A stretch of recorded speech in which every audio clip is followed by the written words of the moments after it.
Hey, I'm Bryson with Trick Tools, and this is part 2 of our drag bike body series, episode 3. In part 1, we showed you guys how to shape the side panels of our bike body here and some of the basic sheet metal techniques that you need to know to get started on a shaping project. In this episode, we're going to be building the seat area, which is going to be the back of the seat, as well as the seat pan to connect to the front tank area of the bike. So without further ado, we're going to get started on that, so stay tuned.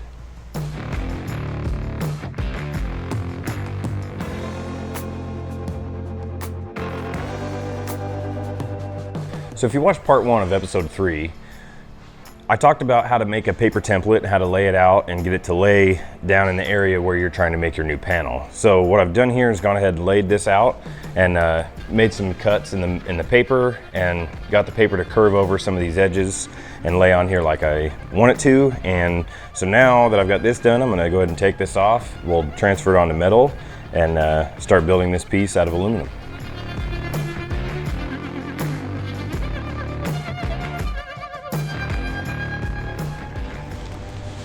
Okay, so now that I've taken the template off of the bike, we're gonna be laying it here on our sheet of aluminum. We'll trace it out and then we'll get this piece cut and we'll start shaping it.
So we've cut out the piece for the back of the seat area here, and we've started shrinking around these edges on both sides to start creating the curves that we need to wrap around the sides of the bike here.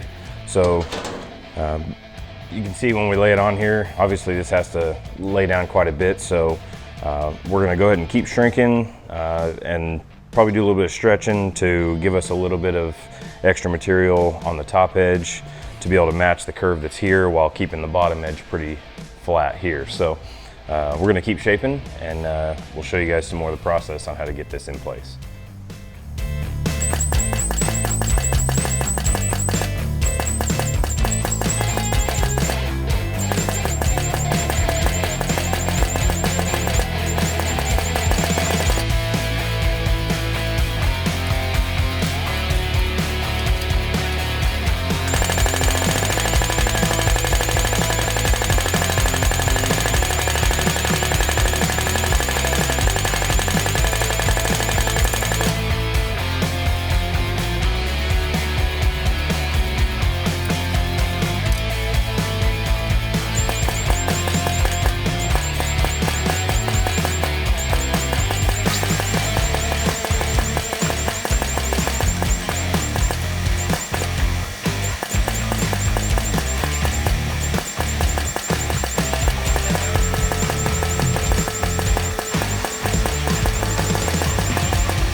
All right, so what we've done here is continued to shape this. I ran it through the planishing hammer a little bit more through the shrinker stretcher, and we've kind of got it tucked up in place here. It's fairly close. We still have some work to do around some of these edges, here and here, but what I've done is gone ahead and traced around some of the flanging on this top piece here, where it'll be pretty close, and I've kind of marked a line on the edge in the corner over here just to give me a place to trim up, get it a little closer to the size we'll actually need it. I usually make them a little big to start, that way it gives me a little bit of wiggle room. So get this trimmed down a little bit now, and we'll continue shaping these little corners here and getting it tucked in, and then we'll get it clecoed in place.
Okay, so we have the back of the seat area set in place. We trimmed it down on the edges, here and here, to get it to lay on here like we want it to. And it's a butt weld seam here, and we're using these panel grippers to hold it in place there to really give us a good idea of how it's going to sit and lay. Now we're going to move on to the seat pan area here, and we'll make this piece to where it will connect to the front tank area, and then also to the back of the seat. Once we get that piece made, we can start getting a few of these other pieces cut in together to where it's a butt weld seam, and really start seeing the shape of how this thing is actually going to come together, where pieces aren't laying on top of each other. So we're going to continue with this seat pan area and show you guys how to make that.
Okay, so we made this template real quick, and the reason I made it so long on both sides of where the seat pan actually is because I'm not 100% sure where I want to end this before I make the new side panels that come off the side of the tank down into the side of the seat area. I'm not sure how far down and where those are going to meet, so I'm going to leave myself enough extra in here somewhere that I can overlap them, and then I can cut them and butt weld them together.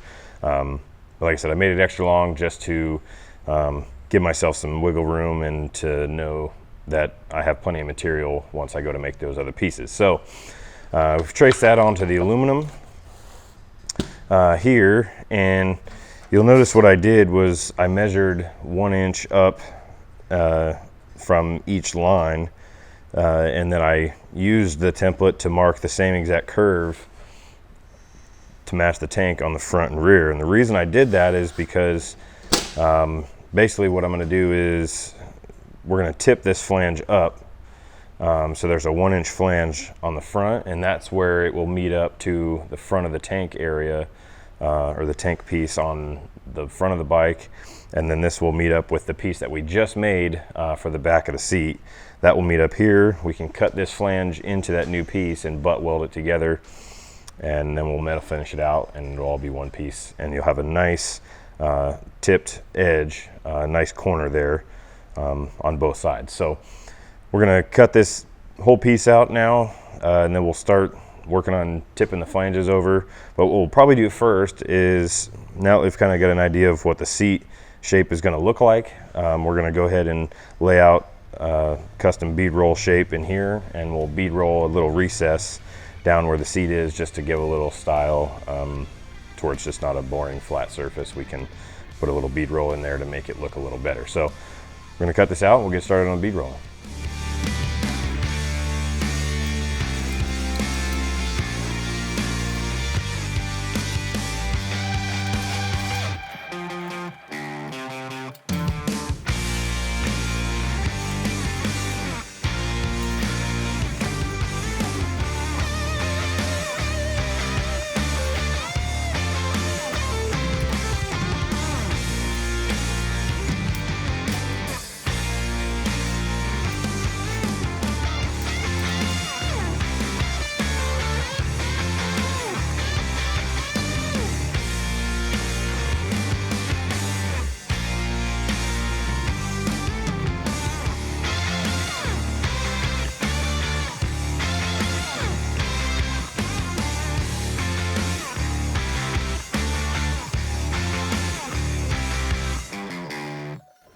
All right, so we're going to be using the Mittler Brothers bead roller to put the bead in the seat pan here. We're going to be using the nylon rolls because this is aluminum, so these will be able to put the shape in the aluminum that we want without leaving any gouging or marring if we were to be using a steel die. So we're going to go ahead and bead roll this, and then we'll start fitting it onto the bike.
Okay, so what you just saw in the sequence there was bead rolling the pattern in the seat pan here, and then we tipped the flanges on both front and back edges that are going to meet up, like I said, with the front tank area and the back of the seat area here that we just made. So basically in that sequence, we started with the bead roller, tipping these flanges up, then we moved on to the shrinker stretcher to get the material to stretch out so that way the flanges could lay up like they need to, but while maintaining the flat area here on the seat. So we did that, then we jumped back onto the bead roller a little bit, and then we went back to the shrinker stretcher, and then to get this flange here a full 90 degrees up, we went to the Mini-Max and used the tipping dies on the Mini-Max to get this flange the rest of the 90 degrees. And then now we've moved on to the initial fit here on the bike. And as you can see, it seems to fit in here pretty well between these two spaces. Obviously they need to be cut together. And this is going to be a butt weld seam here onto the tank piece and also here on the back. So right now I explained how I was leaving the sides a little long. So now what I'm going to do is actually, we're going to bend these down. That way it lays on both sides of the bike, and then we'll determine where we want to trim these up to then allow us to move into the side panels of the tank area into the side panels of the seat. So we're going to make those all out of one piece, and then basically that's going to be it for this video, is getting these down and then having these fit in place. And then the next video, we will be showing you guys the sides of the tank area into the seat area. Once those are made up, we will then be working on the fit up of each panel, cutting everything together, butt welding it, and working on the metal finishing part of the bike. So that's going to be later on. So for right now, we're going to go ahead and bend these down on either side, get them trimmed up. We'll finish the fit up on either side, and then that'll be it. Okay, so with our part here, we've put the flanges on it. We're ready to bend these edges over, and we're not looking for a full 90 degrees. We're going to be going about 45 with these initially. So because of the flanges and the fact that I want to be able to work right here next to the bike and you know, kind of slowly tweak these over until I have the shape that I want, I'm going to be using a T-dolly clamped to the table, and basically I'm going to use the T-dolly to create a radius as I push the panel down around to create my bend. So it's another use for a T-dolly. Having T-dollies is almost a necessity when you're doing things like this that you can use to hammer an edge over or to bend a part on. So yeah, we're going to go ahead and bend this, and then we'll keep fitting it to the bike.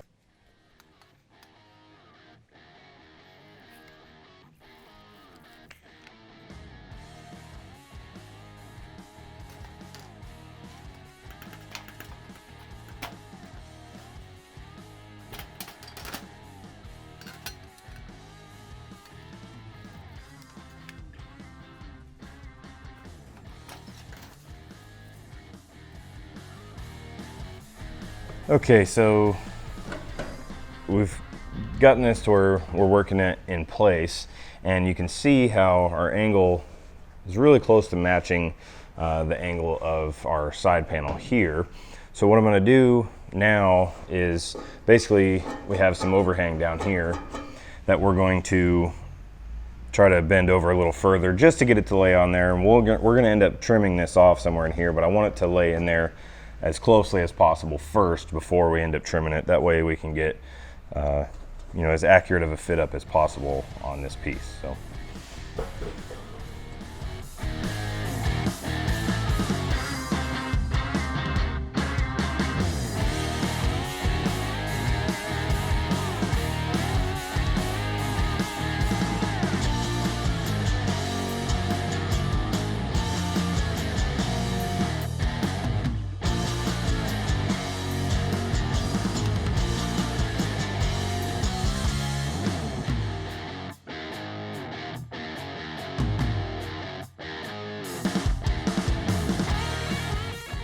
Okay, so now that we have the seat pan in place, we're going to go ahead and end episode 3 with this set right here, because in episode 4 we're going to be covering some more advanced sheet metal techniques, which is going to be us making these side panels here, which are going to have some reverse curve, and then those panels are actually going to lay across here. So we want to wait until we have these in place to decide where we want to trim these side pieces on the seat area here. So episode 4, like I said, is going to continue with some advanced sheet metal shaping, and then we'll also start to include a little bit of how to cut and fit pieces together to have a nice butt weld seam.